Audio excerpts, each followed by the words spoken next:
అందరికీ జై Hind. Saudi Arabia ఇండియాకి దివాళీ గిఫ్ట్ ఇచ్చింది. ఈ దివాళీ గిఫ్ట్ ఏంటంటే సౌదీ అరేబియాలో ఉన్న కఫాలా సిస్టమ్ని అబాలిష్ చేసేసింది.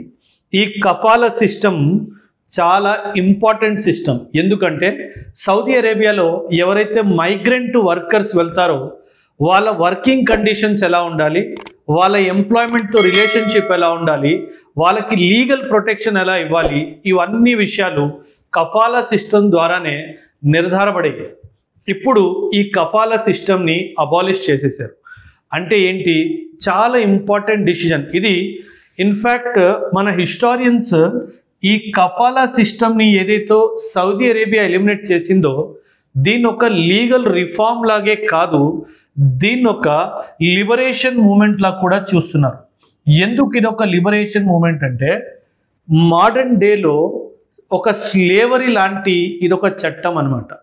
అందుకే దీన్ని ఒక మేజర్ 21st సెంచరీలో మేజర్ రిఫార్మ్ మూమెంట్స్ లాగా చూసేవాళ్ళు. ఈ వీడియోలో అసలు ఈ కఫాలా సిస్టమ్ ఏంటి, దీనివల్ల ఇండియా నుంచి వెళ్ళే మైగ్రెంట్ వర్కర్స్కి ఎటువంటి లాభం ఉంటుంది, మరెన్నో విషయాలు ఈ కఫాలా సిస్టమ్ గురించి ఈ వీడియోలో చెప్తాను, వినండి. ఫస్ట్ ఆఫ్ ఆల్ కఫాలా అంటే ఏంటి?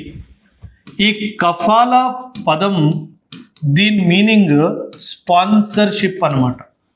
ఈ స్పాన్సర్షిప్ ఎంత డీప్ అంటే దీని మీనింగ్ ఒక సౌదీ అరేబియాలో ఉన్న ఎంప్లాయర్ అంటే ఉద్యోగం ఇచ్చే మనిషి వేరే దేశాల నుంచి ఒక వర్కర్ని తెప్పించుకుంటే ఆ వర్కర్తో తన రిలేషన్ ఎలా ఉండాలి, ఈ రిలేషన్షిప్ని డిఫైన్ చేసేది కఫాలా సిస్టమ్ అనమాట.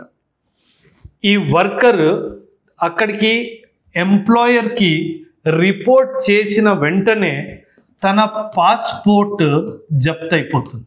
ఇది ప్రాక్టీస్ అన్నమాట. అంటే నేనే ఒక వర్కర్ లాగా ఒక సౌదీ అరేబియన్ సిటిజన్ ఇంట్లోకి వెళ్ళాను అనుకోండి, డొమెస్టిక్ వర్కర్ లాగా నేను జాయిన్ అయిన రోజు నా పాస్పోర్ట్ తనకి నేను ఇచ్చేయాలి. ఈ పాస్పోర్ట్ ఇవ్వడం వెనుక కంట్రోల్ అనేది చాలా ఇంపార్టెంట్. ఈ ఎంప్లాయర్ ఎవరైతే ఉన్నారో మైగ్రెంట్ వర్కర్, డొమెస్టిక్ వర్కర్ అవ్వచ్చు, డ్రైవర్ అవ్వచ్చు, క్లీనర్ అవ్వచ్చు, వాళ్ళ బిజినెస్లో ఒక వర్కర్ అవ్వచ్చు, ఏమైనా అవ్వచ్చు, వీళ్ళని పూర్తిగా వాళ్ళ అదుపులో పెట్టుకోవాలి, కంట్రోల్లో పెట్టుకోవాలనే ఉద్దేశంతో ఇది స్టార్ట్ అవుతుంది. ఎలా కంట్రోల్ చేస్తారు?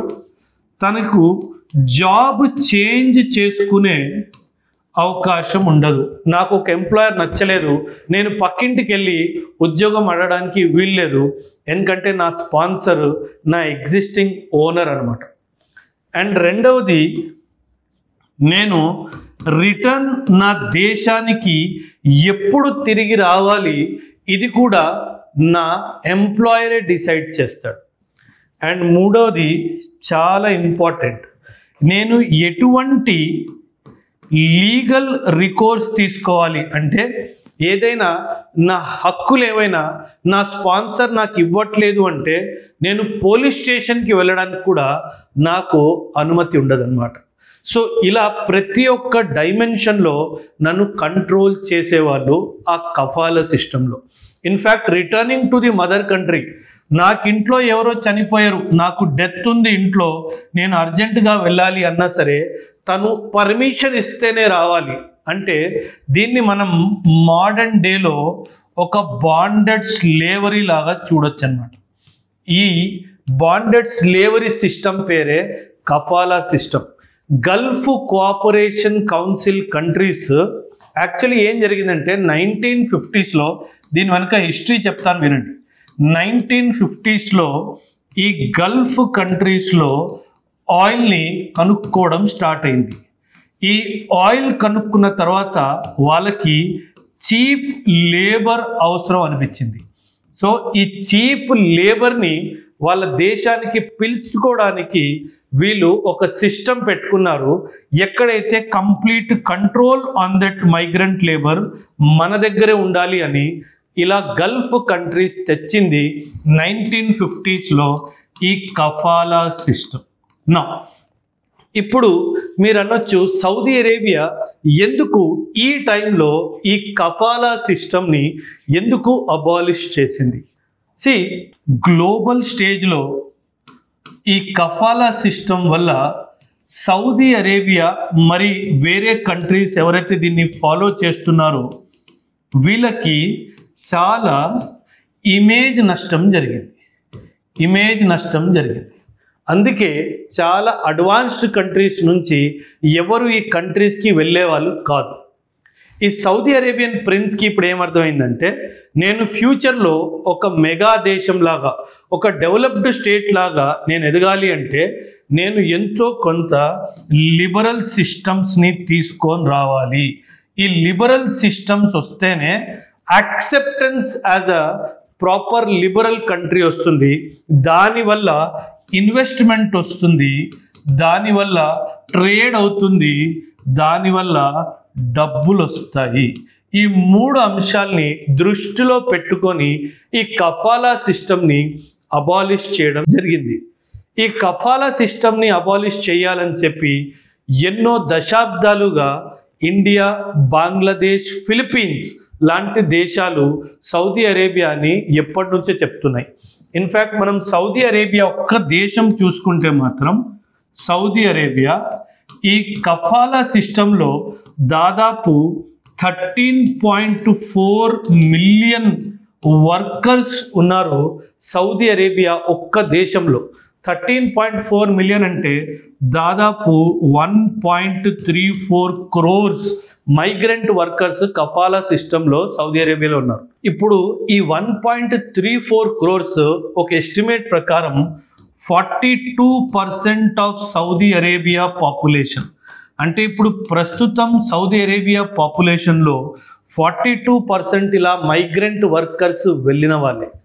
ఈ కఫాలా సిస్టంలో వెళ్ళిన వాళ్ళ పరిస్థితులు అస్సలు బాగోవు. అంటే ఫస్ట్ హ్యాండ్ ఇన్ఫర్మేషన్ ఇస్తాను. కొందరు ఎవరైతే వెళ్ళారో వాళ్ళు అక్కడ పరిస్థితుల గురించి నాకు చెప్పింది, నేను ఎక్స్పీరియన్స్ అయింది వాళ్ళ ద్వారా, దాని గురించి చెప్తాను.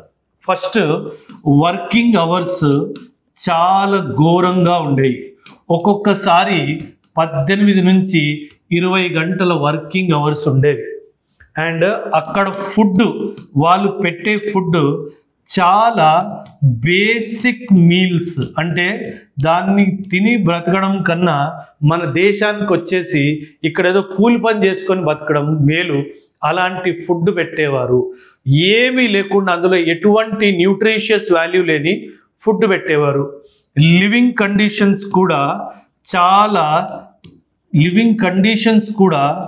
చాలా డిఫికల్ట్గా ఉండేవి. మనకు తెలుసు సౌదీ అరేబియా ఒక ఎడారి అని చెప్పి, అక్కడ టెంపరేచర్ 50, 52, 53, 54 కూడా వెళ్ళిపోతుంది. ఆ పరిస్థితిలో లివింగ్ కండిషన్స్ కూడా చాలా ఘోరంగా ఉండేవి. అంటే మనిషిని, ఒక హ్యూమన్ లాగా కూడా చూసేవాళ్ళు కాదు. దాని పేరే కఫాలా సిస్టమ్. అందుకే అంటున్నారు ఈరోజు ఈ కఫాలా సిస్టమ్ ఎలిమినేట్ చేయడం జరిగింది అంటే ఖచ్చితంగా ఇండియా ప్రెషర్ వచ్చింది. ఖచ్చితంగా మన ప్రభుత్వం ప్రెషర్ పెడితేనే ఈ కఫాలా సిస్టమ్ని ఎలిమినేట్ చేయడం జరిగింది. సో అందుకే ఈ కఫాలా సిస్టమ్ అబాలిషన్ని ఒక మోడర్న్ డే ఇండిపెండెన్స్ మూమెంట్ లాగా, ఒక మోడర్న్ డే లిబరేషన్ మూమెంట్ లాగా చూడడం జరుగుతుంది. ఇది కేవలం ఇండియన్ గవర్నమెంట్ ప్రెషర్ వల్లనే జరిగిందని చాలా మంది చెప్తున్నారు. బంగ్లాదేశ్ వాళ్ళు కూడా ఎఫెక్ట్ అయి ఉన్నారు, ఫిలిప్పీన్స్ వాళ్ళు కూడా ఎఫెక్ట్ అయి ఉన్నారు. కాకపోతే ఇది కేవలం ఇండియాతో ఒక రిలేషన్షిప్ డెవలప్ చేసుకోవాలి, ఇండియాతో ఒక ఫ్రెండ్షిప్ రిలేషన్షిప్ ఉండాలి. అందుకే ఒక జియో పొలిటికల్ యాంగిల్లో దీన్ని మనం చూడాలి. And this is a great success for India. Once again, hats off to my country, hats off to my government for abolishing kafala system in Saudi Arabia. Thank you and Jai.